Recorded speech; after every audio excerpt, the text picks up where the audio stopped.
আসসালামু আলাইকুম সবাইকে। এই বিড়ালটা আমার থেকে প্রায় ১.৫ বছর আগে একজন নিয়েছে। তো আমাদের বাসায় ঈদ উপলক্ষে বেড়াতে এসেছে। তো আমি ওকে নিয়ে কয়েকটা কথা বলবো যে ওর ফার কোয়ালিটি মাশাআল্লাহ দেখেন কত বড় এবং কত সুন্দর হয়েছে। তো এটার পিছনে একটা রহস্য আছে। আপনারা অনেকে জিজ্ঞেস করেন ভাইয়া পুরুষ বিড়াল নিউট্রাল করানো কি আসলেই দরকার? তো আমার অভিজ্ঞতা থেকে বলবো হ্যাঁ, পুরুষ বিড়াল নিউট্রাল করা অবশ্যই দরকার।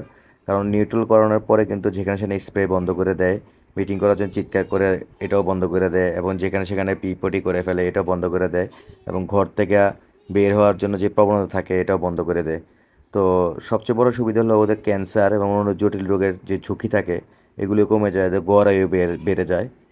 তো নিউট্রাল করা বিড়াল কিন্তু একদম শান্ত হয়ে যায়, মারামারি বন্ধ করে দেয়, খুব হেলদি হয়। তো আপনারা দেখেন এই বিড়ালটা দেখলেই আপনি বুঝতে পারবেন কত সুন্দর কত হেলদি। আর বিড়ালকে সুস্থ আর দীর্ঘজীবী যদি করতে চান অবশ্যই আপনি নিউট্রাল করাতে পারেন। আর এই বিষয়ে যদি আপনাদের কোনো মতামত থাকে অবশ্যই আমাকে কমেন্টে জানাতে পারেন। তো সবাইকে ধন্যবাদ, ভালো থাকবেন।